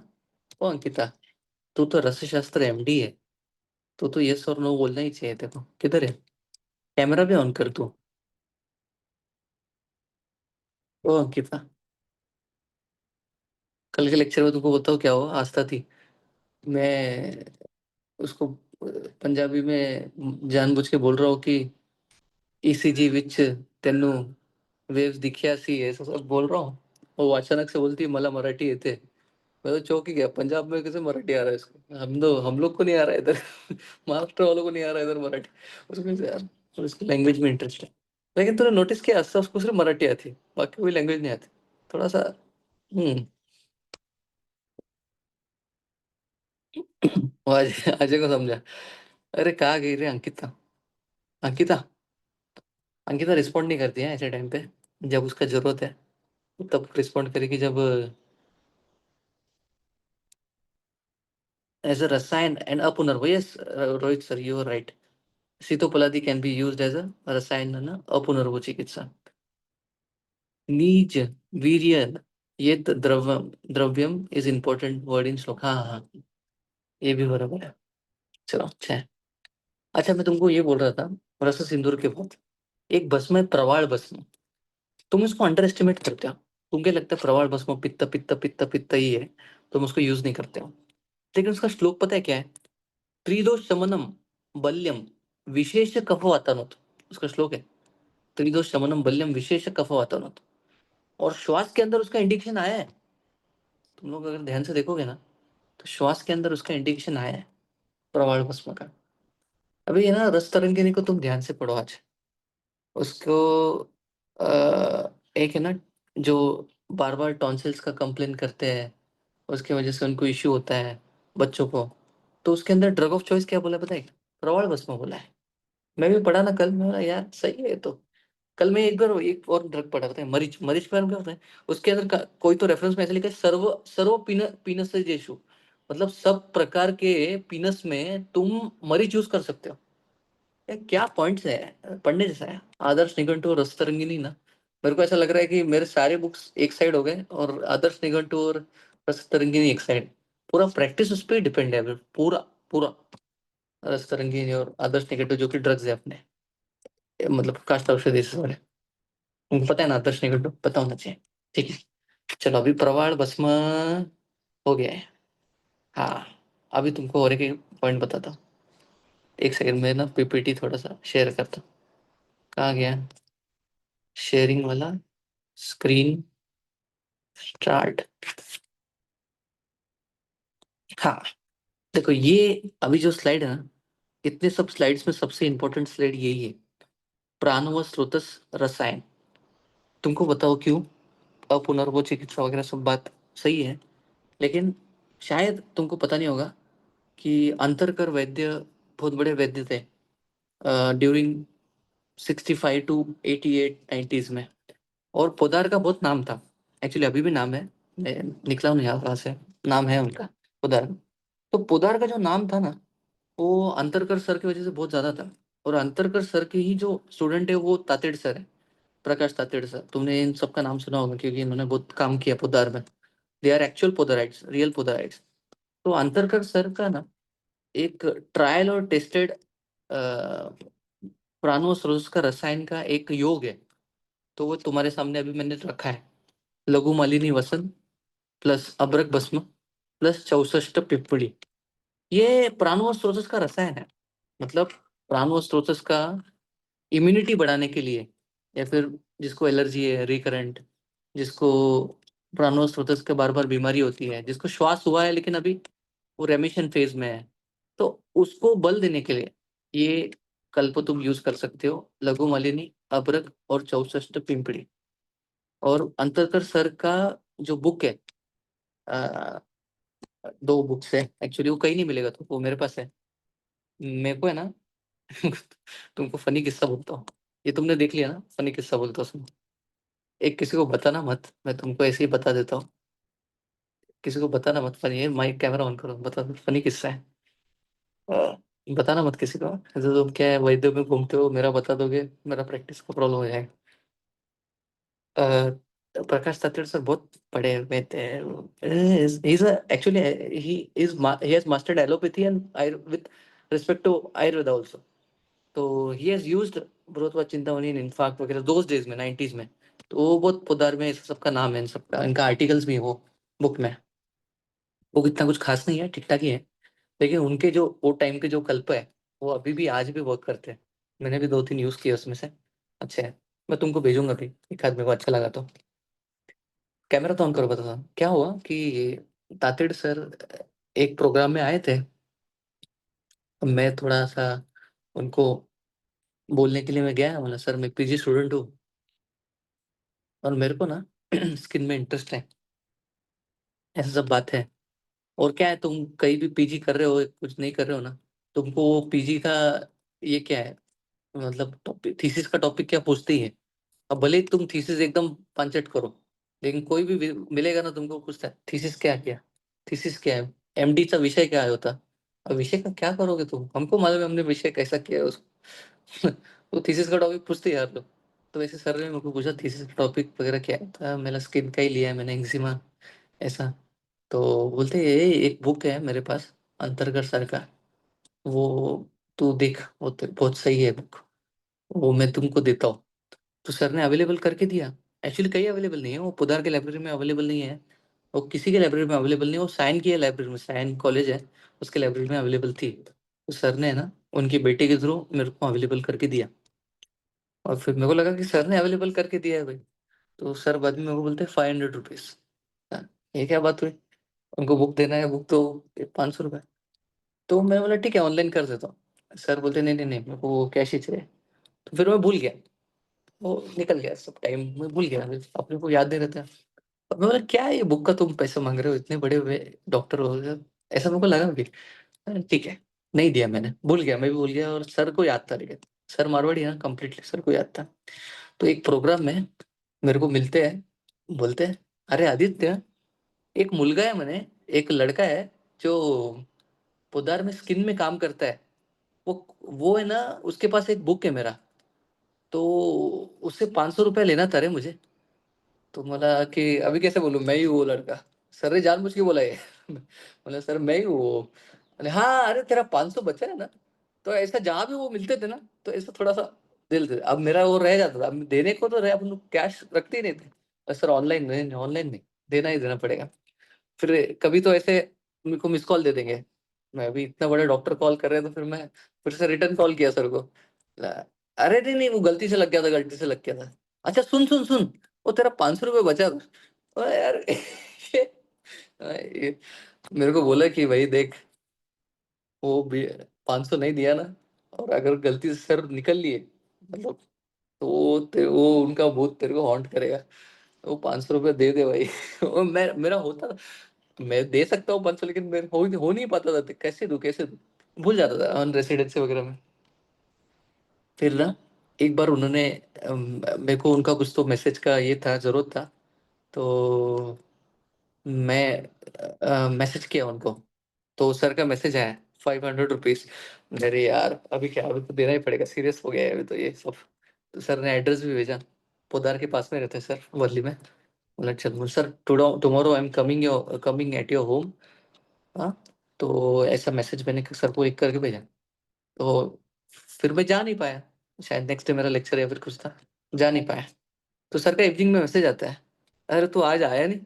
अरे बाप रे, फिर मैं जूनियर को भेजा वो दिन, 500 रुपये दिया, और मेरा अभी फ्री हो गया, मैं अभी और सर भी फ्री हो गए। देखो कंजूस होना एक बात है, लेकिन इतना होना थोड़ा सा अजीब है। दिस इज टिपिकल मारवाड़ी, हम तो नहीं है इतना। ठीक। तो ये अंतरकर सर के बुक में ये रसायन, प्राणो स्रोतस का रसायन था, ये 64 पिंपड़ी, अभ्रक और लघु मालिनी वस्तु, ये तुमको ध्यान में रखना चाहिए, ये प्राणो स्रोतस को बल देने वाला रसायन है। ये एक एक, एक और पॉइंट है हाँ सबसे हाँ इम्पोर्टेंट, मतलब अभ्रक भस्म के बारे में एक बुक में आया है, हाँ हाँ, सद्य प्राण विवर्धनम। सद्य तो प्राण विवर्तन, हाँ हाँ, सद्य प्राण विवर्धनम, तो जहां पर भी प्राण वायु की कमतरता है, वहां पर आप उसको जब भी सद्य चाहिए आपको देना है, तो वहां पे अभ्रक भस्म यूज करना ही है। हम्म, हाँ तो yes. Yes, this is the point कि जिसकी वजह से, मतलब जैसे कोविड है या तो अस्थमा है या तो ऐसे जहां पर भी कंडीशंस आते हैं, वहां पे हम्म, अभ्रक भस्म is a drug of choice. yes, it's a drug of choice. So again, so Rohit sir has also added कि प्राणो स्रोतस में सद्य प्राण विवर्धनम के लिए तो अभ्रक भस्म देना चाहिए, फुफ्फुस को बल देने के लिए। तुमको अभ्रक भस्म, एक्चुअली हम लोग अभ्रक भस्म हर पुड़ी में डालते थे, जो भी प्राण स्त्रोत इसका जो भी पेशेंट होता, हम लोग अभ्रक भस्म डालते थे। मेरे को लगता है हमारे सीनियर को क्या अभ्रक भस्म ही पता है यार, फिर वही डाल रहा है, लेकिन वो राइट है, उसको उनको वो बराबर भी है। वो अभी अगर फॉर जनरली ऐसा रहता है ना, क्या हम लोग ऐसे सोचते हैं कि वो बल्ले है, थोड़ा अच्छे से काम करेगा और फुफ्फुस को बल देगा, लेकिन वो हम्म बल तो देता है, लेकिन the point is, main point is कि सद्य प्राण विवर्धनम, तो जो संप्राप्ति भंग होने में जो काम करता है ना प्राणवायु, हम्म वो हम्म इम्पोर्टेंट है वहां पे ज्यादा। हम्म यस, जो अभ्रक से रिलेटेड है। Right right right right, thank you Rohit sir. एक और ड्रग है, मैं तुमको अभी बोल देता हूँ, लास्ट 2 ड्रग बचे हैं अपने। और भी बहुत सारे ड्रग है, ऐसे देखा तो वैक्रांत भी श्वास के लिए काम वाला है। फिर ऐसे तो बहुत सारे इसमें आए हैं, भस्म में भी आया है, लेकिन अपने जो रूटीन प्रैक्टिस में है कनक आसव। तुमने कनक आसव मतलब दतूर तुमको पता है क्या, क्यों? ये देखो दतूर के फर्स्ट लाइन में क्या मेंशन है, देखो इधर आड़ा है, लेकिन देखो क्या लिखा है, श्वास शमनम, कफो संशोषम, संशोषण, परम परम परम लिख दिया उन्होंने। तो जैसे वैक्रांत में भी लिखा है पता है क्या, त्वच्च परम, वैसा वैसा इधर कफो शोषण परम लिखा है ना, तो मतलब वो करता होगा। तो कनक आसव, मैं तो पहले ब्रोंको डायलेटर एज यूज करता था, कफो शोषण परम है। और श्वास शमनम भी आया है फर्स्ट लाइन में, तो तुम उसको यूज कर सकते हो तुम्हारे डे टू डे प्रैक्टिस में, अगेन कफ प्रदान तमक श्वास में। ऐसा तुम उसको अनुपान यूज कर सकते हो, जो भी तुम्हारा पुड़ी है, इसके साथ लो, कनक आसव के साथ मस्त काम हो जाएगा। और और क्या ड्रग है, तो ये टंकन है। देखो टंकन का गार्गल बहुत बार बोला गया है, क्यों बोला गया है, क्योंकि ये कफ को बाहर निकालता है, कफो विश्लेषण लिखा भी है इसके अंदर। तो ये टंकन है, ये टंकन तुमको पता होना चाहिए। चलो, एनीवेज, तो ये इतने सब ड्रग मैंने तुमको बोले हैं, और इसका एक्सपीरियंस भी बोला है। एक लास्ट में तुमको केस बोलता हूँ। मेरा जस्ट पीजी खत्म होने वाला था, और उसके पहले ही एक पेशेंट एडमिट हुआ, वो भी कफ प्रदान तमक श्वास मैंने डायग्नोस किया। क्यों पता है क्या, वो मच्छी मतलब उसको मैंने काम पूछा, तो उसने काम बताया नहीं, फिर उसके वाइफ ने बोला कि ये काला धंधा करता है। हाँ, उसके वाइफ एकदम बोले कुछ चाबी वावी का बिजनेस नहीं है इसका, ये सब ब्लैक, ये सब अलग काला धंधा करता है, इसका ये कुछ नहीं है, बिजनेस नहीं है। तो फिर मैंने उसका डाइट पूछा, तो डाइट में भर भर के राइस था, भर भर के फिश था, भर भर के मधुर रस सेवन था। तो मैं समझ गया कि इसको कफ प्रधान नमक श्वास हो गया है, जो भी उसको सिम्टम है, श्वास लेने में जो भी दिक्कत है, इट इज ड्यू टू कफ प्रधान तमक श्वास, और एक्सपेक्टरेशन भी था। तो कंप्लीट डायग्नोसिस मेरा हो गया था कि इसको कफ प्रधान तमक श्वास है। जो भी तुमको भी ड्रग्स बताए ना ऊपर, वो सब कफ प्रधान तमक श्वास के जो ड्रग्स थे, मैंने वो यूज किए। एंड तुमको बोलता हूँ लिटरली 3-4 डेज के अंदर उसका सब कुछ चला गया था। तभी भी क्रेपिटेशन था, लेकिन उसको रिलीफ पूरा हो गया था। मैंने उसको मस्त श्वास कुटार समीर पन्नक का पुड़ी बना करके दिया, उसको कनक आसव एज अनुपान दिया, और दशमूल और पुष्कर बोल का काढ़ा भी ऐड कर दिया, तुम वो भी लो।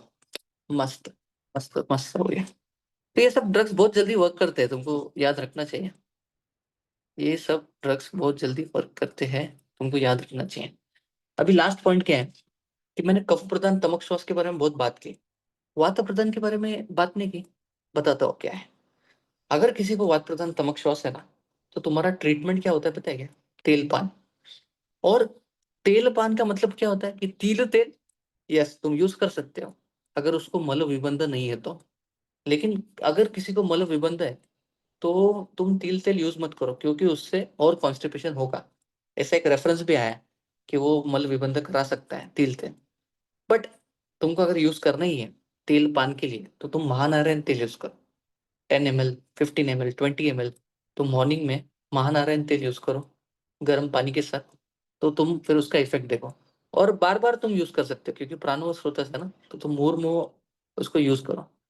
और तेल पान के बारे में रूल्स भी आए, जो कि स्नेहन वाला चैप्टर है, अभी अपना टाइम नहीं है, नहीं तो मैं और भी रूल्स बताता था कि तुमको एक्चुअली बता ही देता हूँ। तुमको क्या करना है, जो भी महानारायण तेल है ना, वो after food after meal use करना है, क्योंकि आफ्टर मील अगर यूज करते हो ना, तो वो प्राणव स्रोतस के लिए बल्य है, ऐसा रेफरेंस भी आया है और बोला भी है। तो तुम आफ्टर मील, एनी मील, तुम सब ये तेल पान यूज करो।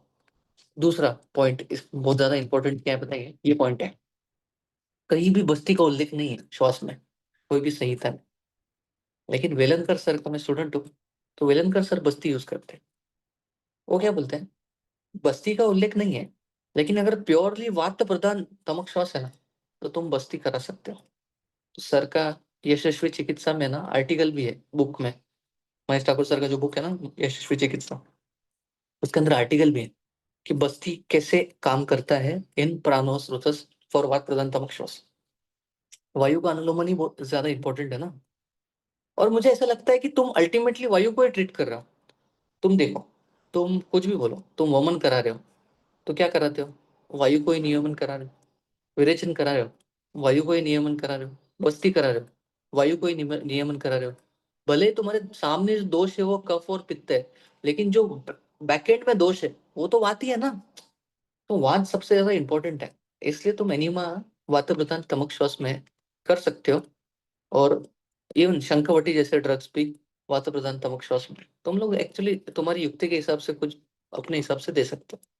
अगर तुमको लग रहा है उसका आम पचन करो, तुम चित्र का दिया आम पचन यूज करो, कोई प्रॉब्लम नहीं है, यूज करो स्टार्ट फेज में। ऐसा ही होता है। तो ये वात प्रधान और कफ प्रधान तमक श्वास के बारे में हो गया। वात प्रधान में तेलपान और बस्ती बोला है, और कफ प्रधान में मैंने कितने सारे ड्रग्स बताए। अभी तीसरा आता है इमरजेंसी में क्या यूज करना है। क्या आयुर्वेद इमरजेंसी ड्रग यूजफुल है क्या तमक श्वास के लिए। तो एक बुक है माझी चिकित्सा, वागे वाडीकर सर की बुक है।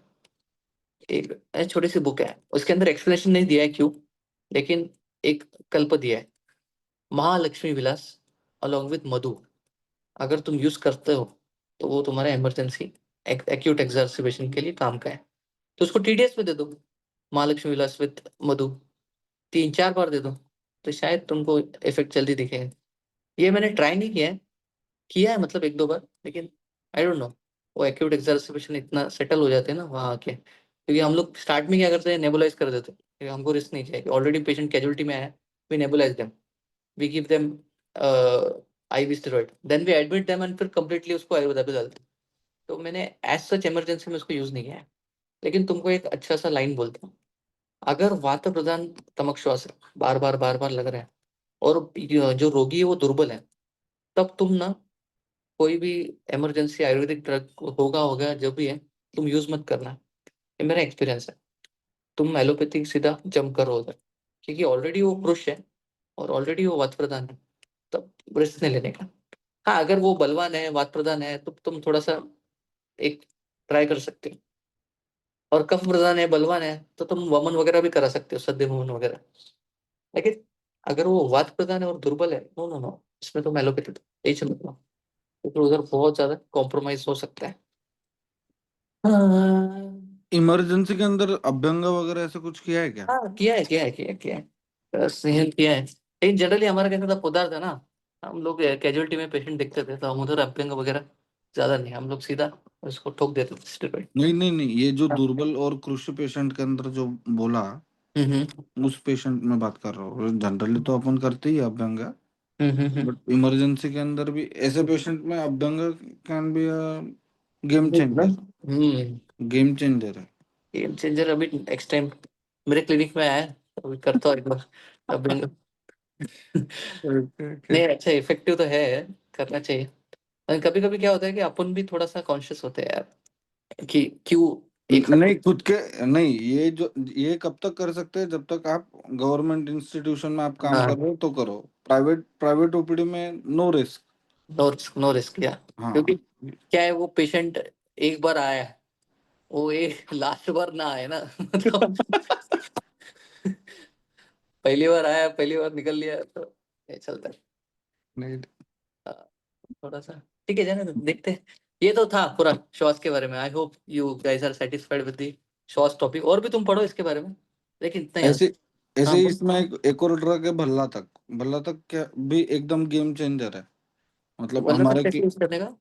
क्लिनिक में एक भल्ला तक प्रिपरेशन है, तिलगुड़ भल्ला तक वटकम। हाँ, अच्छा, हाँ हाँ तो उसमें तिल है, हाँ हाँ। भल्ला तक है, हरितकी और गुड़ है।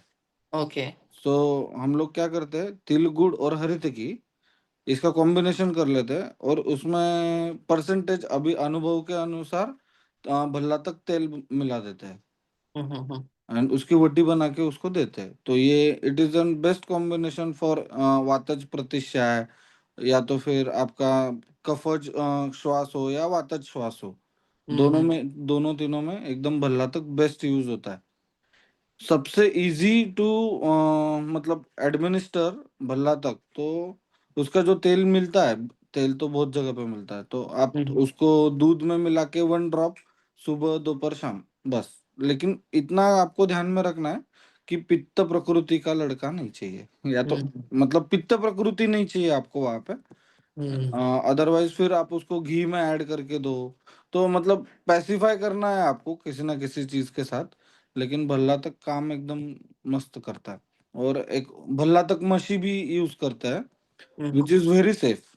जो हम्म ताली सादी चूर्ण है ना, हम्म, उसके साथ सिर्फ आप भल्ला तक मशी ऐड कर दो, अच्छा। है ना। और क्योंकि भल्ला तक मशी उतना उष्ण तीक्ष्ण नहीं है जितना भल्ला तक तेल है। हम्म। लेकिन जो अभी हम जैसे बात करते हैं कि श्वास या व्याधि में अभी कफ का आवरण हो चुका है, तो कफ का आवरण हो चुका है यानी क्या हो गया कि वहां पे जो आकाश महाभूत है और वायु महाभूत है, वहां पे अवरोध निर्माण हो रहा है। हम्म तो वो अवरोध दूर करने के लिए हमें तेज महाभूत, वायु महाभूत और आकाश महाभूत, तो ये हम्म तेज वायु और आकाश महाभूत का जो प्रधान द्रव्य है वो मशी है। हम्म। मछली आप प्रिपेयर भी करते होगे ना आपके इसमें? हाँ हाँ, सर आप करते बल्ला हैं तक ना। कहाँ से मंगाते हो? बल्ला तक, बल्ला तक एक्चुअली नहीं, क्या पेशेंट्स वगैरह देके जाते हैं, हाँ हाँ क्योंकि यहाँ पे अकोला वगैरह साइड में नहीं, क्या बहुत है बल्ला तक। और हाँ जलगांव में अगर तुम घूम भी रहे हो ना, हाँ तो हाँ। समर में कम से कम 2 महीने तक वहां पे बेचने वाले ही आते हैं बल्ला तक। ओह, सही है। हाँ, क्योंकि जो अभी विदर्भ साइड में क्या करते हैं लोग कि भल्ला तक, जहाँ पे हिंग नहीं यूज होता है, हिंग कहाँ पे यूज होता है, राजस्थान गुजरात अपर वाले हाँ एमपी, हाँ इस साइड में। लेकिन हाँ। अभी ये विदर्भ वाले साइड में इन लोगों यहाँ पे भल्ला तक यूज करते हैं दाल में डालने के लिए। वाह, तो हाँ, तो दाल बनाते समय ही भल्ला तक डाल देते हैं उसके अंदर, और फिर निकाल लेते हैं और फिर वही खाते हैं वो लोग। सही है। एक्चुअली मैं भी सोचता था कुष्ठ का, जब उन्होंने पत्ते बताया ना तो उन्होंने बोलता है कि त्रिफला बल्ला तक वगैरह का तुम फूड प्रिपरेशन या फिर फूड गुरुत। प्रिपरेशन, मैं हाँ। सोचता था यार कौन भल्ला तक बनाता होगा, क्या है तुम घर पे बोल रहे हो, बात कर रहे हो, क्या नहीं वो नहीं नहीं, भल्ला तक बहुत बनाया लोग नहीं? यूज टू है, बहुत लोग यूज बहुत टू यूज है। कर रहे हो तो वही है। और मेरा मेन कंसर्न ये है कि भल्ला तक मिलता कहाँ है? एक्चुअली मैंने नहीं, भल्ला तक कहाँ यूज किया है, सीरम कोट्टाई का टेबलेट्स आता है भल्ला तक का। हाँ। वो 1500 800 का है ना शायद, 30 टैबलेट है। तो वो मैंने यूज किया है मेरे बुआ के केस में, जब उनको सीए पेनक्रियास था ना। तो अभी तो बुआ नहीं है, लेकिन वो मैंने तब यूज किया था बल्ला तक सीरम कोट्टाई का। लेकिन वो उष्ण हम्म। तीक्ष्ण ड्रग है, उनका एसजीपीटी ओटी बड़ा था, तो मैं I am very conscious with बल्ला तक। बट अभी मैं यूज करूंगा जब सर ने बोला है। नहीं, भल्ला तक मशी इज द सेफेस्ट ड्रग। मतलब safest. Literally I am telling you कि मैं पीडियाट्रिक पेशेंट 6 मंथ्स के बच्चे को भी भल्ला तक मशी देता हूँ। ओह, वाह वाह, ग्रेट ग्रेट इत, ग्रेट। इतना सेफ है, मतलब आपको डरने की जरूरत नहीं है। चलेगा। मछली आपसे ले सकते हैं सर, बाय कर सकते अरे कभी भी कोई दिक्कत नहीं। क्या हमको बल्ला तक नहीं मिल रहा है, आप मछली आपसे ही लेके। ए तुम लोग एक सेकंड में कैमरा ऑन करो, अपना लेक्चर खत्म हो गया। तुम्हारा मेरे को चेहरा देखना है, तुमको समझाए क्या श्वास से सबको? Bhakti, you want to add something, any श्वास patient have you, recent one? Okay. But हाँ हाँ one thing that I have observed is कि अभ्यंग with सेंधव तेल ना हाँ चेस्ट हाँ पे वगैरह कर दिया और फिर स्नेहन, तो it gives a lot of relief. हाँ, it gives lot of relief, yes. मतलब ऐसा हाँ, ये जो ऐसा तो कोविड क्या कोविड वाले रिलेटिव में। पेशेंट में नहीं है क्या, हम्म एकदम लिटरली आई एम टेलिंग, 24 वाले केसेस में अभ्यंग विथ एरंड तैल पान हम्म। 100% रिजल्ट है। Wow wow. अभी मतलब कोविड आया भी है दो चार अभी हाँ, शायद। मतलब to be very frank, I have one patient हाँ रिसाइडिंग इन उदगीर। मैं जलगांव में था, है ना। हम्म और उदगीर में हमारे एक सर है, उनके जो वार्ड बॉय है उसकी दादी थी। हम्म। तो मतलब sir was very emotionally attached with that दादी एंड दैट वार्ड बॉय वगैरह वगैरह। तो सर का फोन आया कि रोहित कुछ भी कर, इसको बचाने का है। मैं बोला क्या केस क्या है, पहले वो तो प्रेजेंट करो। तो 83 years of मतलब age with oxygen hmm. The O2 level was 60। Oh no. और ये केस सिर्फ अभ्यंग एरंड तेल इससे बाहर निकली है। Wow. Wow, you should present this case. अच्छा है ये अरे तो। बट डाटा नहीं है ना अपने पास, हाँ तो हाँ, यही आ जाता है। ओरली चीज हो गई। अभी वो वहां पे है, हम लोग यहाँ पे। ठीक है, वो वहां पे ऑक्सीजन दे रहे, ऑक्सीजन सपोर्ट दे रहे, दैट इज अनदर पार्ट। हाँ हाँ हाँ। लेकिन इस कंडीशन से भी बाहर निकलना बहुत बड़ी बात है। हम्म। राइट राइट राइट, ये तो है। क्योंकि कोविड के टाइम पे आप ऐसे मेडिसिन भेज भी रहे हो, तो हम्म मिनिमम 4 days ऑफ पीरियड, 4 दिन तो वो पेशेंट वहां पे रुकनी चाहिए। हम्म। 4 दिन में ही लटक गई तो क्या करेंगे मतलब। हाँ। हाँ, वो भी है। तो प्रॉब्लम है, तो मतलब ये पेशेंट वहां से बाहर आई है, तो दैट गिव्स एन मतलब एकदम मस्त एक्सपीरियंस है वो। कि एरंड और एरंड तेलपान कराओ। एरंड तेलपान is also an good choice of drug in such श्वास व्याधि।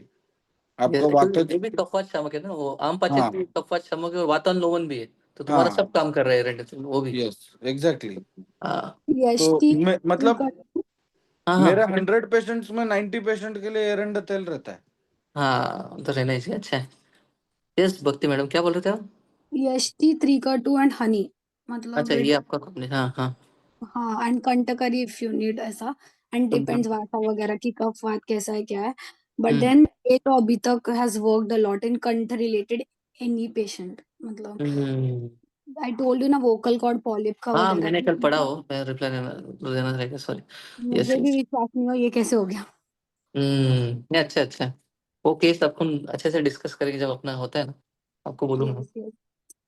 चलेगा, अगर तुमको सबको आ गया है, और तो ये थैंक यू। ईसीजी का लिंक भेजते रहना ना, हाँ, मतलब मैं अगर एसीडी जो का छूटा हुआ है आज तो। भी डालता हूँ 9:30 को। यस, यस, ज्वाइन करो। ओके।